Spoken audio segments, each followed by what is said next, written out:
शिवरात्रि व्रत के उद्यापन की विधि। ऋषि बोले, सूत जी, अब हमें शिवरात्रि व्रत के उद्यापन की विधि बताइए, जिसका अनुष्ठान करने से साक्षात भगवान शंकर निश्चय ही प्रसन्न होते हैं। सूत जी ने कहा, ऋषियों, तुम लोग भक्ति भाव से आदर पूर्वक शिवरात्रि के उद्यापन की विधि सुनो, जिसका अनुष्ठान करने से वो व्रत अवश्य ही पूर्ण फल देने वाला होता है। लगातार 14 वर्षों तक शिवरात्रि के शुभ व्रत का पालन करना चाहिए। त्रयोदशी को एक समय भोजन करके चतुर्दशी को पूरा उपवास करना चाहिए। शिवरात्रि के दिन नित्य कर्म संपन्न करके शिव लाय में जाकर विधि पूर्वक शिव का पूजन करें। तत्पश्चात वहाँ यत्न पूर्वक एक दिव्य मंडल बनावाए, जो तीनों लोगों में गौरी तिलक नाम से प्रसिद्ध है। उसके मध्य भाग में दिव्य लिंग तो भद्र मंडल की रचना करे, अथवा मंडप के भीतर सर्वतो भद्र मंडल का निर्माण करे। वहाँ प्राजापत्य नाम कलश की स्थापना करनी चाहिए। वो शुभ कलश वस्त्र, फल और दक्षिणा के पास होने चाहिए। उन सबको मंडप के पार्श्व भाग में यत्नपूर्वक स्थापित करे। मंडप के मध्य भाग में एक सोने का अथवा दूसरी धातु, तांबे आदि का बना हुआ कलश स्थापित करे। व्रती पुरुष उस कलश पर पार्वती सहित शिव की सुवर्णमयी प्रतिमा बनाकर रखे। वो प्रतिमा एक पल तोले अथवा आधे पल सोने की होनी चाहिए, या जैसी अपनी शक्ति हो उसके अनुसार प्रतिमा बनवा ले।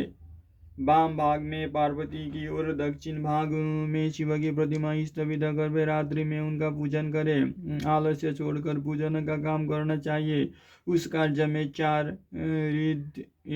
ऋत्विजों के साथ एक पवित्र आचार्य का वरण करे और उन सब की आज्ञा लेकर भक्तिपूर्वक शिव की पूजा करे। रात को प्रत्येक पहर में पृथक पृथक पूजा करते हुए जागरण करे। व्रती पुरुष भगवत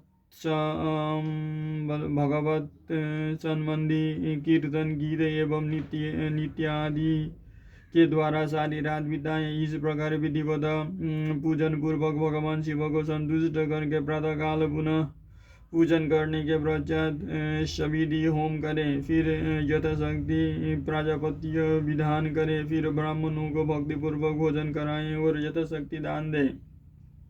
इसके बाद वस्त्र, अलंकार तथा आभूषणों द्वारा पत्नी सहित ऋत्विजों को अलंकृत करके उन्हें विधिपूर्वक पृथक पृथक दान दे। फिर आवश्यक सामग्रियों से युक्त बछड़े सहित गौ का आचार्य को यह कहकर विधिपूर्वक दान दे कि इस दान से भगवान शिव मुझ पर प्रसन्न हो। तत्पश्चात कलश सहित उस मूर्ति को वस्त्र के साथ विषव की पीठ पर रखकर संपूर्ण अलंकारों सहित उसे आचार्य को अर्पित कर दे। इसके बाद हाथ जोड़ मस्तक झुका बड़े प्रेम से गदगद वाणी से भगवान महेश्वर से प्रार्थना करे। प्रार्थना, देव देव महादेव शरणगत वत्सल व्रतेना नेन देवेश कृपां कुरु ममोपरि। मया भक्त्यनुसारेण व्रत में तत कृतं शिव। न्यूनं संपूर्णतां यातु प्रसादात् त्वव शंकर। अज्ञानाज्ञादि वा ज्ञान च पपुजादिकमया